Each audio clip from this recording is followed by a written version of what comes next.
هلا وسهلا متابعي برنامج المسامح كريم. بدي أخبركم اليوم عن مدرب أهلاوي بالرغم من أنه جلب الكثير من البطولات لهي النادي إلا أن الجماهير ما فيهم تحبه وبينهم خصومة. نستقبل صاحب المبادرة جمهور الأهلي. يا جمهور خبروني ليش فيكم ما تسامحوا حسام البدري؟ أسامحه إزاي بعد ما بقى رئيس لبيراميدز وهو عارف اننا مش بنحب بيراميدز؟ اسامحه ازاي بعد ما ضيع دوري ابطال افريقيا 2010؟ ما انا عوضتك وجبت لك دوري الابطال 2012. طب وكريم نيدفيد اللي اكتشفته ولبستنا فيه؟ ولا لما غفلتنا وسبت الفريق في نص الموسم في 2012 عشان قرشين زياده من ليبيا انت داخل تكلمنا بأني وش؟ طب ما انا عوضتكم في 2017 وجبت بطوله الكاس اللي غايبه بقالها سنين وكان فاضل تكه واخد الابطال وكمان ما اتهزمتش ولا ماتش في الدوري. يا كابتن حسام اختشي، ده انت مشيت متعب واحمد الشيخ وظلمتهم وفي نفس الوقت خليت حسام عاشور يكمل في الملاعب. افهم من هيك يا جمهور الاهلي انكم ما فيكم تتسامحوا خلاص. والله احنا ممكن نفكر نتصالح لو كابتن بقى عمل حلقه. ايش كابتن بقى؟ ده واحد كده صوته عجبنا. بما ان الكابتن بقى عجبكم فانا حبيت اطلع لكم مره تانية. مساء الخير. في يوم 10 اكتوبر 2013 بعد ماتش اهلي طرابلس والسواحلي، الكابتن حسام البدري كان واخد عربيته ومروح على العاصمه طرابلس في ليبيا، وفجاه مجموعه من المسلحين الغير معروفين الهويه مسكوا رشاشات وضربوا نار على الكابتن حسام، والكابتن حسام طلع وقتها وقال انا نجيت بعجوبه من محاوله اغتيالي. الناحيه الثانيه بعض الصحف في ليبيا قالت ان اللي ضربوا نار على الكابتن حسام هم جماهير السواحلي. السؤال بقى هنا، معقوله الكراهيه ناحيه مدرب توصل الناس انها عايزه تقتله؟ فده خلاني ادعبس في تاريخ حسام البدري، لقيت انك لو كتبت في جوجل خناقه وجنبها اسم حسام البدري هتلاقي بلاوي كتير، يعني هتلاقي له خناقه مع مراسل بين سبورت. شفنا برضو ان الاهلي النهارده لا ما ينفعش وقت كابتن كيدي، ما ينفعش كابتن كيدي سبع. بعدين خناقه مع صالح جمعه، وخناقه مع عماد متعب، وخناقه مع احد الجمهور عشان مؤمن زكريا، وخناقه مع احد اعضاء النادي الاهلي، وخناقه مع اتحاد الكوره. الله، ايه المدرب اللي كل حياته اكشن ده؟ مفيش كوميدي، مفيش رومانسي. كمان في فئه من الجمهور بتحبه وبتشوفه انه واحد من احسن المدربين في تاريخ مصر، وفئه تانية بتكرهه وبتشوفه مدرب عنيد وبتاع مشاكل ومش بيعرف يتعامل التعامل النفسي الصح مع اللعيبه. حيرتني يا عم بدري، انت فيك الخير ولا فيك الشر؟ مليان عيوب ولا خالي من الذنوب ولا ايه؟ فقلنا لازم نعمل حلقه ونفتح لها سؤال صغير لكن اجابته كبيره. هل الكابتن حسام البدري افضل مدرب في تاريخ مصر؟ فتح مخك كده معايا، وزي ما انت اتعودت مع الكابتن بهاء لازم نجيب الموضوع من الجذور من ورا لقدام ونرجع لحسام البدري زمان بقى وهو لسه لاعب صغير عشان نعرف ايه عمل منه الشخص الصارم ده. مش يمكن يا حبيبي الكابتن يكون ما اتحضنش وهو صغير؟ عموما حسام البدري مسيره لاعب اكتر من عاديه ما فيهاش اي اكشن، الاكشن كله لما الراجل ده كبر، لدرجه ان الحاجه الوحيده اللي كان مشهور بيها حسام البدري كلاعب كانت حاجه بره الكوره وهي تيكا هوم تيكا هوم. ايه يا كابتن؟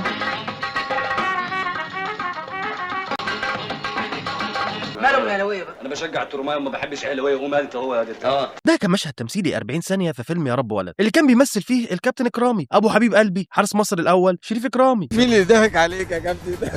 اكرامي اللي ضحك عليا والله، هو اكرامي دبسنا فعلا يعني عارف والله. هو قال لي طب ايه شكل مسيره الكابتن حسام البدري كلاعب يا كابتن بهاء؟ هي مسيرته كممثل، مسيره عاديه ما فيهاش اي حاجه مميزه. البدري اتصعد للناشئين على ايد المدرب المجري هيدي كوتي في سنه 79 وكان بيلعب في مركز المدافع واحيانا الليبرو، وكان بيتقال عليه انه شخص ملتزم تكتيكي جدا عامل زي العسكري اللي بيقف في الخدمه، لو قلت له خليك ثابت ما تتحركش هيفضل ثابت فعلا في مكانه، لدرجه انه ما سجلش طول مسيرته غير هدفين بس، واللي هي مسيره مش طويله بالمناسبه. خير يا كابتني ايه حصل له بس؟ في سنه 1984 البدري اتصاب بقطع في الرباط الصليبي وهو لسه عنده 25 سنه. الصليبي في سنه 84 غير دلوقتي، المعدات الطبيه غير المعدات والدنيا غير الدنيا، انت اكيد فاهم. فالكابتن حسام البدري راح يتعالج في المانيا بس ما رجعش كده زي صاحبنا احمد حمدي لو فاكره بتاع سلسله الزمالك. حسام البدري بعد محاولات كتير حب يرجع الملاعب بعد الصليبي بس لقى نفسه مش عارف يستعيد مستواه وبيخاف من كل التحام لان الموضوع عمل له زي تروما وما بقاش عارف يلعب مرتاح زي الاول، نفسيا ما بقاش مستريح فخدها من قصرها. وفي سنه 1987 حسام البدري اعتزل وهو لسه عنده 27 سنه، وبالرغم من كده الراجل محقق بطولات حلوه، يعني معاه 5 دوري مصري و4 كاس مصر وشارك في اول تتويج للاهلي بدوري ابطال افريقيا. حسام البدري قال القرار بتاع اعتزالي في الوقت ده والسن ده كان صعب عليا لكن كان واقعي اكتر، وده يوري لك ان حسام البدري مش شخص بيمشي ورا عواطفه. المهم مسيره البدري زي ما انت شفت عاديه جدا، مدافع ملوش اهداف او لحظات حاسمه تفتكرها، فطبيعي انك مش هتستنى منه اي حاجه بعد ما يعتزل، يعني هو مش وليد صلاح الدين مثلا. الاول ما الجماهير شافت لعبه راحوا مشبهينه بالخطيب، والضغوطات والتوقعات دي هي اللي بتوقع اغلب اللعيبه لانها بتخلق حاله وحشه، اللاعب مش بيظهر بالمستوى المطلوب قصاد التوقعات المطلوبه. يعني ابو تريكه مثلا بعد ما اعتزل في 2013 ناس كتير كانت مستنيه منه يكون مدير فني تقيل زي ما كان لاعب موهوب، لكن هو اختار يبعد عن كل الضغط ده وحب يكون محلل كده غلبان على جنب. وبسبب مسيره ولعب ابو تريكه في ناس بتصنفه انه من احسن المحللين في الشرق الاوسط، فاحنا هنا قدام شخص عكس كل ده تماما، لاعب ما حدش ملاحظه وهو في نفس الوقت شغال على نفسه بعيد عن الضغوطات والتوقعات بتاعت الجماهير. فيا ترى هيعمل ايه الشخص ده؟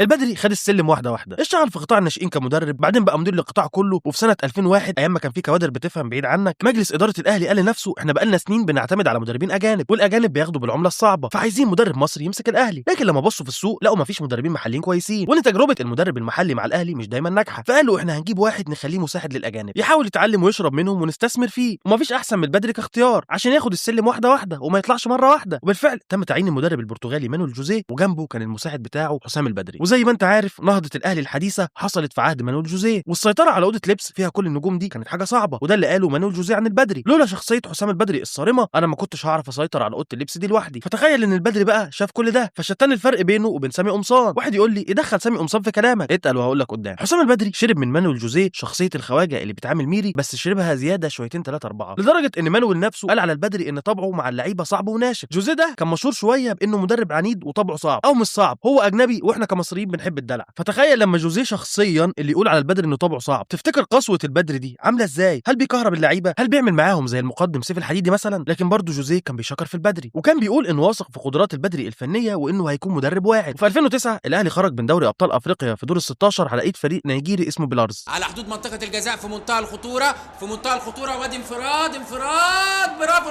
برافو رمزي، هدف عشان يروح بعدها على الكونفدراليه. ودي كانت صدمه وقتها لجماهير الاهلي، ازاي بطل افريقيا في 2008 يخرج بالشكل المهم ده، وفي الكونفدراليه الاهلي خسر كمان، يا نهار اسود ومنيل، على ايد فرقه اسمها سانتوس الانجولي. فبلا شك انت اكيد عرفت اللي حصل. تم اقاله البرتغالي مانويل جوزيه، وقالوا له كفايه فضايح يا عم الحاج، هتنزل فين اكتر من الكونفدراليه؟ هتودينا الدرك الاسفل؟ جوزيه وهو ماشي وبيلم شنطته من الاهلي قال للعيبه انا في شخص هنا ساعدني كتير وشغال معايا مساعد من 2004 وعايزكم توجهوا ليه كل الشكر. ايوه بالظبط زي ما انت توقعت، والكابتن حسام البدري. واكيد برضو انت توقعت ان بعد رحيل جوزيه خلاص الاولويه هتكون للبدري، لكن الحقيقه ده ما حصلش. والاهلي تعاقد مع المدير الفني البرتغالي فنجادا، وظبطوا له معسكرات وفرشوا له الدنيا ورد، لكن فجاه وبدون مقدمات رحل من تدريب الاهلي وما كملش. ماله ده يا كابتن بهاء؟ فنجادا كان عايز مساعدين اجانب، لكن حسن حمدي رئيس الاهلي وقتها قال احنا لينا سقف رواتب معين ومش هنعرف نكسره، ولازم تكمل بمساعدين مصريين. في نفس الوقت بقى والد فنجادا مات في البرتغال، فاضطر يسافر له، فقال لاداره الاهلي خلاص انا مش هقدر اكمل. وكده كده الجماهير بتاعه الاهلي ما كانتش راضيه عنه اصلا بسبب حاجتين: الاولى ان فنجادا كان مدير فني للزمالك قبل كده، والثانيه انه فشل مع المنتخب المصري الاولمبي من فتره قصيره. يا جماعه متاكدين ان ده هيعوض جوزيه؟ فكده الاهلي في الفتره دي من غير مدير فني، والوقت زنق خلاص، الموسم هيبدا، فنجيب مين؟ ايوه هو حسام البدري. تخيل ان حسام البدري اول مدرب محلي للاهلي من 17 سنه. انت متخيل حجم الضغط اللي عليه؟ يعني هتجيب لنا بطوله افريقيا يا اما تبقى مدرب محلي فاشل زي اللي قبلك. ودي اول حاجه هنلاحظها عن البدري، ان البدري ما بيعرفش يشتغل تحت ضغط. فيا ترى المحلي اللي اسمه حسام البدري ده هيعمل ايه؟ طب وسامي قمصان يا كابتن بهاء انت فاكرنا نسينا؟ خد نايبك صبر، لسه قصه طويله. رأي الجمهور في البدري اول ما مسك الاهلي كان مقسم، ما كانش فيه اتفاق زي دلوقتي بالظبط. شويه قال لك هيرجع امجاد جوزيه واكيد اتعلم منه الصنعه، وشويه تانيين يقولوا لا ده مدرب محلي على قده زيه زي غيره في السوق، وان الفريق لو كسب هيكون بسبب الاستمراريه مش بسبب البدري. كمان البدري كان بيواجه تحدي فوق ضغط الجماهير ان جيل بركات وتريكا الذهبي محتاج تجديد دم، وانهم خلاص زي شبعوا كده من البطولات. فحسام البدري بدا يصعد شويه ناشئين لانه اصلا كان مدير قطاع، وبدانا نشوف لعيبه زي عفروتو وشهاب. جبهه اليمين فتح شهاب، ادي واحده يا شهاب، واحده يا شهاب، يا ولد شهاب دور الملعب، شهاب واحمد شكري يعمل كنترول، وادي الكرة رايحة في اتجاه المرمى وجول جول جول جول جول، عملها الثعلب شكري. كمان مركز حراسة المرمى من بعد الحضري كان متأثر جدا، وده كان واضح لما ظهر حراس مستواهم ضعيف زي أمير عبد الحميد ورمزي صالح. شايف كل الطين ده اللي زوده بله الجيل الذهبي لحرس الحدود، وهو بيضرب حسام البدري على عينه وبياخد منه كاس السوبر المصري. والله بنفكر نعمل حلقة عن الجيل الذهبي للحرس. المهم الصرامة وشخصية الخواجة اللي عند حسام البدري ظهرت بدري شوية لما قفش لعيبة زي بركات وتريكا لسه على تواصل مع مانويل جوزيه، واتخانق معاهم خناقة كبيرة وقال لهم ما تتصلوش بالراجل ده تاني. وطلع قال للصحافة وقتها انا منعت اللعيبة من انها تكلم جوزيه لان جوزيه وقتها كان مدرب الاتحاد السعودي، وكان عايز يحاول يقنع كام لاعب من الاهلي انهم يجوا معاه السعوديه، ودي حاجه هتبوظ لي اوضه اللبس وانا مش هسمح بيها. لكن ده ما كانش كافي للجمهور، لان الشكوك حوالين البدري فضلت تزيد اكتر واكتر، ويقول لك ده مدرب تعبان ومش قادر على حرس الحدود. يمكن البدري هدى الضغط ده شويه لما قدر ياخد بطوله الدوري المصري، لكن حصل ازمه كبيره للاهلي الا وهي انه خسر نهائي كاس مصر. وخسروا من مين يا ترى؟ من حرس الحدود برضه اللي كان مدربهم طارق العشري بالمناسبه. الجمهور قال لك بس البدري ده مدرب تعبان وعلى قده وعودته طارق العشري، ويبقى الحكم الفاصل الاخير بيننا وبينه هي بطوله افريقيا. وفي بطوله افريقيا الاهلي هيلاعب الترجي في نص النهائي، اول ماتش كان في مصر، وبيحصل ان محمد فضل مهاجم الاهلي سجل جون بايده، وده باعتراف منه عشان ما حدش يصدعني. بس فطبعا الجون بيضربه بالبوكس وانا بعمل فولو، قامت جايه فعلا في ايدي ولقيتها لفه غريبه ودخلت. انا فكرت ثانيه بعد ما سجدت ان انا اروح للحكم اقول له جت في ايدي. مش فاكر مين اللعيب اللي قال لي ما تتكلمش. والاهلي كسب 2-1. الماتش اللي بعده بقى كان في تونس وحصل فيه جريمه لا تغتفر خالص، وهي ان انيرمو لاعب نادي الترجي نسي اصلا انه بيلعب كوره وراح مديها تصويبه من بتوع احمد صلاح في الطايره ومسجل هدف غريب وعجيب بايده في اول دقائق الماتش. بعدها بشويه وفي الدقيقه 26 محمد بركات احتك باللاعب احتكاك بسيط جدا، اتفاجئ ان الحكم راح مديله طرد. وطبعا كلنا عارفين الجمله بتاعتنا الشهيره، معظم حكام افريقيا مدمنين شابو ايس. بعض الناس قالت الكاف عملوا الحركه دي قاصدين عشان تبقى واحده بواحده، لكن انت قول لي ايه رايك في اللي حصل ده في الكومنتات حالا. المهم بعد اللي حصل ده مجلس اداره الاهلي قرر انه يقعد حسام البدري عادي وقال له كمل احنا واثقين فيه، لكن جمهور الاهلي ما كانش واثق فيه نهائي وكان واقف للبدري على الواحده. وفعلا في 21 نوفمبر 2010 بعد ماتش الترجي بشهر حسام البدري بيخسر من الاسماعيلي 3-1 في ماتش حضرته وانا صغير لكن فاكر كل تفاصيله وفاكر دموع حسام البدري بعد الخساره، دموع شخص حس ان كان لسه عنده وكان قادر يدي اكتر من كده. والبدري بمنتهى الاحترام احترم نفسه واستقال من تدريب الاهلي، وبكده انتهت اول ولايه ليه. بالمناسبه ده اخر فوز للاسماعيلي على الاهلي. انت متخيل؟ حسام البدري بعدها لم شنطته وراح لحبايبنا في السودان وكان زي ضيف لذيذ كده عليهم، هم فاكرينه لحد دلوقتي وحابينه هناك. وده ليه؟ لانه راح محقق لهم الدوري السوداني. وفي صحفي كده خبيث شويه قال للبدري تفتكر بطوله الدوري السوداني دي رد اعتبار ليك يا كابتن بعد اللي حصل فيك مع الاهلي؟ فرد عليه البدري وقال له لا مش هو ده رد الاعتبار. رد الاعتبار لما رجع الاهلي تاني وحقق معاه بطولات. ومن المريخ حسام البدري رجع على مصر بس ما رجعش على الاهلي، رجع على نادي انبي. وكان طالع نكته كده ان البدري بقى موظف هناك عشان يضمن ان يتصرف له معاش. انبي يعني فلوسها حلوه، بيدوك كوبونات بتمون ببلاش بنزين، في وظيفه بتتعين في النادي بعد لو بطلت يعني كوره. وفي الفتره اللي حسام البدري ساب فيها الاهلي برضه ما قدرش يقف على رجله وخرج من افريقيا من دور المجموعات بعد لما ما قدرش يكسب الترجي. وحتى كاس مصر الاهلي خرج منه في دور ال16 على ايد انبي لما رامي ربيعه جاب جون في نفسه. فاللي حصل للاهلي ده من تخبطات بعد رحيل البدري خلى فئه كبيره من الجمهور تقتنع ان الاهلي بيمر بمرحله سيئه فعلا وان البدري ممكن يكون اتظلم معانا. فنرجع للبدري في انبي. كانت مسيره عاديه خالص، البدري درب فيها الفريق 12 ماتش وخلص الدوري في المركز الخامس مع انبي، وكده خلص موسم سنه 2011 ودخلنا في موسم سنه 2012 وده اللي حسام البدري هيولع الدنيا فيه وينتقم انتقام من بتوع محمد رمضان. دخلنا في سنه 2012 مدرب الاهلي وقتها كان مانويل جوزيه، ومانويل كان عامل ماتش ملحمي قدام الملعب المالي في دور ال16 في دوري ابطال افريقيا، وبعد ما كان خسران بفرق هدفين قدر يرجع بهاتريك من محمد ابو تريكه. بعد الماتش ده مانويل جوزيه قال انا مش هكمل في الاهلي لان اللي انا شفته في احداث بورسعيد كان قاسي عليا نفسيا، وقال كمان انه مش حابب يرجع مصر مره ثانيه، واكد انه حط الاهلي على الطريق الصح في افريقيا ووصلهم لدور الثمانيه. مش ناقص بس غير يجي مدرب كويس يكمل المسيره. فالاهلي في الوقت ده وبسبب الظروف اللي بتحصل وان النشاط واقف ومفيش فلوس قالوا اكتر حل اقتصادي هيكون المدرب المحلي حسام البدري، والجمهور ما كانش مستني حاجه ولا من البدري ولا من اللعيبه، لانك لو حكمت عقلك شويه مين يجيب بطوله في ظروف زي دي؟ كتر خير اللعيبه انها قادره تلعب، وكمان الاهلي ما كانش قادر يجيب صفقات. حتى حسام البدري يوم ما طلب مؤمن زكريا وقال اهو على قد الفلوس الموجوده وقال لهم هو ده خليفه ابو تريكه، اداره الاهلي رفضت لانه بيلعب في المصري، لان بعد احداث بورسعيد العلاقات بين الاهلي والمصري كانت مقطوعه. فحسام البدري كالعاده هيعتمد على الناشئين وراح مصعد لنا محمود حسن تريزيجيه، وبالفعل كده مفيش اي ضغوطات على حسام البدري، ما حدش مستني منه حاجه، وهنا هتظهر شخصيه البدري لما ما يضغطش. يمكن ناحيه تانية بدا يظهر شويه انفعالات وتكشيرات كده مع اللعيبه زي لقطه لما زعق مع تريزيجيه، لكن البدري تفوق وقدر يحقق دوري ابطال افريقيا وبياخده من مين؟ من الترجي. انت متخيل؟ وعلى ارضهم ووسط جمهورهم. ده سيناريو انتقام تحس محمد سامي اللي كاتبه. البطوله دي كان الهداف بتاع الاهلي فيها محمد ابو تريكه برصيد 6 اهداف. كمان بعد ما الاهلي خد الابطال هيشارك في كاس العالم للانديه، ومحدش مستني من البدري اي حاجه ولا متوقع اي نجاح، لان كتر خيرك انك خدت افريقيا اصلا في الظروف دي. فالكل اتفاجئ انه اخد المركز الرابع. ما سكتش هنا كمان، لا تعالى اقول لك، ده اخد السوبر الافريقي من فريق ليوبار، وده كان اخر ماتش لمحمد بركات وبعدها اعتزل. يا حلاوتك يا بدري. وخلصت 2012 وهي سايبه ذكريات حلوه لحسام البدري لانه قدر يثبت انه مدرب تقيل وانه فعلا اتعلم من الاجانب. ودخلنا في سنه 2013 لكن دي يا كابتن بهاء احنا حفظناها، اكيد وراها مصيبه. حسام البدري هيسيب الاهلي قبل ما دور المجموعات في دوري ابطال افريقيا يبدا، وهيقول لاداره الاهلي معلش انا مسافر رايح لاولادي في كندا عشان عندهم مشكله هناك. هو مخلف كنديين ولا ايه يا كابتن؟ لا، اولاده بيدرسوا هناك وهو بيشقر عليهم كل اجازه. بس بلاش نخش في الحياه الشخصيه بتاعت الناس يا حبيب الكابتن. المهم اكتشفت اداره الاهلي ان البدري بيحور وانه مشي في نص بطوله مهمه زي افريقيا عشان جاله كاشات خضراء من ليبيا. بعض الصحف قالت ان جاله عقد ب1 مليون دولار، وصحف تاني قالت لا دول 120,000 دولار. ايا كان المبلغ حط نفسك مكان البدري وجاوبني. لو انت في 2013 والنشاط واقف تحب تروح للدولار والفلوس الكتير ولا تكمل مع الاهلي وتجيب بطولات؟ طبعا الجمهور اتضايق جدا من اللي حصل، وفعلا حسام البدري بيمضي من ورا الاهلي بمصري وبيروح نادي اهلي طرابلس، وكان لسه بيقول يهادي ويبدا يلعب مع الفريق ويفهم الدنيا ماشيه ازاي في الدوري الليبي. حصل له اكتر حاجه صادمه. حسام البدري وهو خارج من الفندق المقيم فيه ورايح على ارض الملعب طلع عليه مجموعه من المجهولين وضربوا نار على الازاز الخلفي بتاع عربيته. فبعض الصحف الصحف في ليبيا قالت ان دول جمهور السواحلي، وانهم بعد ماتش الاهلي الليبي والسواحلي كانوا متضايقين من البدري فقالوا يضربوا عليه نار. الوضع ده كان عادي في ليبيا في 2013 ما تستغربش. حسام البدري بعدها اتصرع، هو في ايه؟ انا رئيس جمهوريه ولا مدير فني؟ وما حبش طبعا يكمل في ليبيا. وفي اكتوبر 2013 فورا اعلن استقالته ورحيله من نادي اهلي طرابلس. شكل كده كان في عين وحشه بصه للسبوبه اللي فيها كاشات خضراء دي. ومن بعد اهلي طرابلس البدري بيرجع على منتخب مصر، ولكن هنا منتخب مصر الاولمبي، والكل كان مستني بقى البدري بتاع دوري ابطال افريقيا. لكن زي ما قلت لك وزي ما حفظنا، البدري عشان يطلع لك شغل حلو لازم ما تضغطش عليه. وفي تجربه الكتير وصفها بتجربه فاشله بما فيهم الكابتن بهاء، حلقه منتخب مصر لابناء العاملين يا ريت ترجع لها، حسام البدري ما قدرش يكسب ولا ماتش مع المنتخب الاولمبي، وخرج من دور المجموعات في افريقيا، وبالتالي مصر ما قدرتش تروح اولمبياد ريو دي جانيرو 2016. ومشي البدري بعدها من تدريب المنتخب في مايو 2015. تحس ذنب الهروب من الاهلي ده كان بيطارده، وبرغم ان البدري فضل ينفي كتير انه ما هربش عشان يحسن علاقته مع الجماهير، وقال انه اعتذر لمجلس الاداره وعرفهم انه هيمشي، لكن برضه الجماهير فضلت شايله في قلبها منه. ومن مايو 2015 لحد اغسطس 2016 حسام البدري قعد عاطل بدون نادي، وراح كندا عشان يقعد مع الاولاد. وفي يوم كان قاعد على قهوه المصريين في كندا لقى اتصال جاي له من النادي الاهلي. ايوه النادي الاهلي بيقول للبدري عايزينك تيجي تدربنا للمره الثالثه وننسى اللي فات ونفتح صفحه جديده، واكننا ما شفناش حاجه. الاهلي بيكلم البدري بعد ما كان حاله اتدهور، جرب كذا مدرب اجنبي زي بيسيرو ومارتن يول، من كتر ما حال الاهلي كان متدهور كان بيلعب في الكونفدراليه ومش قادر يروح دوري ابطال افريقيا، وكان بيخرج كمان من الكونفدراليه دي وبشكل مهين. فكده مفيش حل غير نرجع الراجل اللي رجع لنا دوري ابطال افريقيا في 2012، ودي بقى تجربه مليانه اكشن من اللي قلبك يحبه.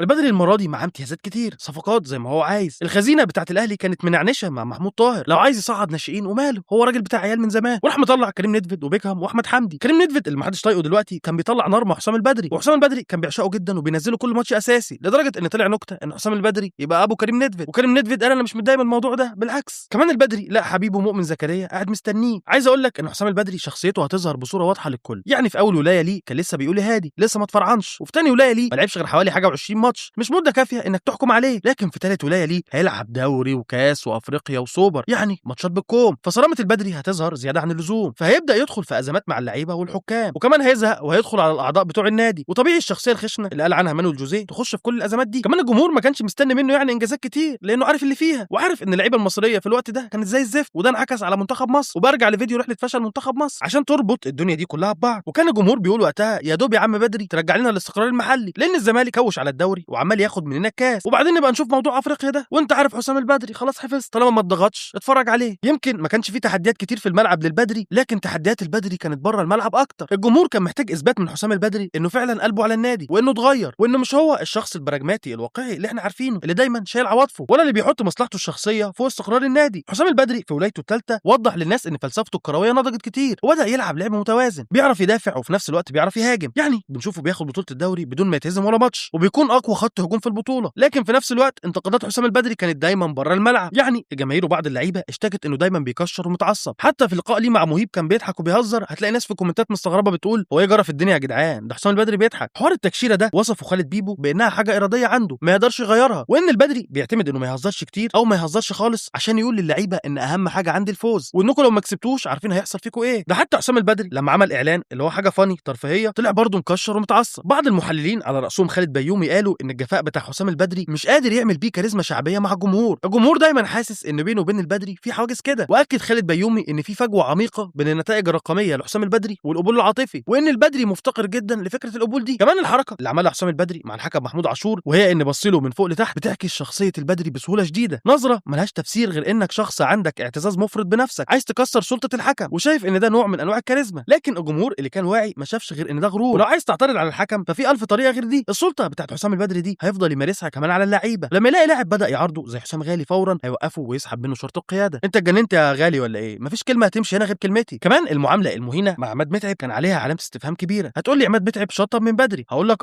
وانا اول واحد كان بيقول كده، وكنت بشوف انه بعد ماتش سيو سبورت كان لازم يمشي ويشوف فرقه غير الاهلي. لكن لما تفكر فيها شويه التعامل نفسه كان مهين. حسام البدري اولا ما وضحش لعماد متعب انه مش عايزه، بل بالعكس كان بيضمه في قائمه كل ماتش. في نفس الوقت كان بيتعمد يوري للجمهور ان متعب لاعب مكسح ومش قادر يجري، وبينزله كل ماتش في اخر 3 دقائق، ولو في ماتش مهم بيستبعده من بره القايمه، لحد ما متعب طفش وراح على التعاون السعودي. اللي بيحصل مع متعب ده لو حصل مع اي لاعب حتى لو انت بتكرهه فانت هتزعل من الحركه، لان دي حركه بتهين تاريخه. ومتعب حس ان دي طريقه من البدري عشان يجبره على الاعتزال، ومتعب طلع قال اكتر من مره انا كنت قادر ادي في الملعب وكنت عايز بس فرصه كامله تكون فاصله بيني وبين الكابتن حسام وتبين مين فينا على حق. هنا يا جماعه احنا في مواجهه بره الملعب، يجوا عماد متعب ضد كاريزما وسلطه حسام البدري. وبالفعل اول ما تم استبعاد متعب من قائمه دوري ابطال افريقيا، متعب اعلن اعتزاله كره القدم وهو بيتحدث متحاسب في حسام البدري، وقال ان البدري سبب رئيسي في اعتزالي. الموضوع عمل اثر نفسي وحش على متعب، لدرجه انه لما بقى محلل ما فوتش ولا فرصه عشان ينتقد حسام البدري ويقول انه اكتر شخص مؤذي هو شافه في حياته. المهم نرجع للبدري. عايز اقول لك ان البدري ما كانش بيحتوي ازمات اللعيبه، يعني اللاعب اللي بيعمل مشكله وبيكون غير ملتزم البدري بيخش معاه في صدام على طول، زي صالح جمعه مثلا. شايف برغم كل اللي حكيته لك ده حسام البدري برضه فضل مكمل عادي جدا، وفضل مسيطر على اوضه اللبس، واخد كمان بطوله كاس مصر اللي بقى لها سنين غايبه عن الاهلي، واخدها من النادي المصري، وكان عامل عقده لحسام حسن وقتها. حلاوه البدري اكتر انك تحس ان ماتشاته سكريبت، يعني خسران من المصري 1-0 في الدقيقه 114، مين يتوقع انه يحط بعدها جونين ويكسب؟ وفي افريقيا البدري ما همتش، كل ماتش كان بسيناريو اجمد من اللي قبله. يعني بعد ما وحش افريقيا شريف اكرامي دخل فيه جونين من الترجي ما يدخلوش، الاهلي قدر في قلب رادس وبابداع من علي معلول وجونيور اجاييه انه يكسب ويصعد من قلب تونس. كمان ماتش النجم الساحلي بعد ما الاهلي خسر في تونس 2-1، الاهلي رجع مصر وقدر يكسب ب6 اهداف، وقدر يوصل النهائي قصاد الوداد، لكن للاسف وقع قصاد الوداد وخسر النهائي. ده يخليك تتعاطف كده مع البدري وتقول ياه كان زمان الراجل ده جايب 3 بطولات ومكسر كل الارقام. فهنا الضغوطات بتعلى والتوقعات بتزيد، وناس بتقول لك بس ده الموسم الجاي الراجل ده اكيد هيعوض كل اللي حصل. لكن بعد ماتش الوداد تحس البدري كده انطفى، ما تفهمش ايه حصل له، ما بقاش زي الاول. المهم بنشوف الاهلي بيخسر السوبر المصري قصاد الزمالك، وبعدها الاهلي بيخرج من كاس مصر في دور ال8 على ايد الاسيوطي، وخليك فاكر الفرقه دي لحد ما خسر البدري من فريق كامابالا سيتي في دور المجموعات في افريقيا. عايز اقول لك ان كل الهزايم دي جت ورا بعض، قلم ورا قلم ورا قلم. كمان اعتماد حسام البدري الزياده عن اللزوم على عبد الله السعيد ووصفه بانه افضل لاعب في مصر عمل حاله من التمييز بين اللعيبه. ده غير ان اي صفقه كانت بتيجي الاهلي جديد في عهد حسام البدري ما كانش بيلعبها على طول، وكان بيرميها على الدكه ماتشات طويله، والجمهور يفضل يضغط على البدري عشان عايزين يشوفوا لاعب مثلا زي عمرو بركات، لكن الجمهور كان بيزهق من كتر ما كان بيتحايل عليه. البدري برضه قتل كذا لاعب وارد كان يكون موهبه عشان عنده قناعات معينه في دماغه ومحدش فاهمها، وكان دايما حجته لما يتسال في الاعلام يقول لك اصل اللاعب لسه ما انسجمش وما دخلش في اجواء الاهلي. سياسه العند دي هتخلي البدري يتخانق مع واحد من الجمهور عشان قال له انت ليه كل ماتش مصمم على مؤمن زكريا. طبعا عارف انه سؤال هو اختصاصات فنيه، بس الكل اللي بيساله عايزين نوضحه للساده الجماهير، اين محمد حمدي زكي، اين ميدو جابر؟ الكل بيتكلم ان الكابتن حسام كان اين دي بتاعت المدرب، والمدرب هو اللي بيحددها، وفي قدرات يعني موجوده قدام المدرب كل يوم في تمرين. فكلمه اين احنا بنقولها بس بنبني وقت اين لك الجمهور اللي بيقول ايه. فحسام البدري كعادته بعد كل الضغوطات دي قرر يستقيل كده في نص الموسم، واداره الاهلي قبلت بالاستقاله دي. وهنا في ولايه البدري الثالثه تقدر تقول انه مدرب رمادي. رمادي يعني ايه يا كابتن بهاء؟ يعني ولا ابيض ولا اسود، الامر بتاعه كده يحيرك يغيرك، مش قادر تنسى مواقفه الوحشه، وفي نفس الوقت ما تقدرش تنكر بطولاته وتعمل انك اعمى ومش شايفها. وهنا احنا هندخل على نهايه مسيره البدري كمدرب. طب استنى بقى يا كابتن بهاء، احنا فاكرين لما قلت سامي قمصان؟ مال سامي قمصان بحسام البدري؟ جدع انك فاكر. بص سامي قمصان قعد مع اكتر من مدرب اجنبي مختلف، فايلر وموسيماني وكولر وغيره. الناحيه الثانيه حسام البدري قعد مع جوزيه كذا سنه حلوين زي ما حكينا في الاول. حسام البدري تحول لمدرب تقيل ومعاه بطولات، انما سامي تحول لقمصان قاعد بيحلل في الاستوديوهات. فالسؤال هنا بقى، انت حطيت سامي قمصان مع الاجانب دول وكل واحد فيهم كان عنده مدرسه وفكر مختلف عشان تستثمر فيه لقدام ويبقى مشروع مدرب مستقبلي زي ما حصل مع البدري، ولا عشان توفر مرتبات وما تخليش الجهاز الفني بالكامل مدربين اجانب؟ انا ارجح الثانيه.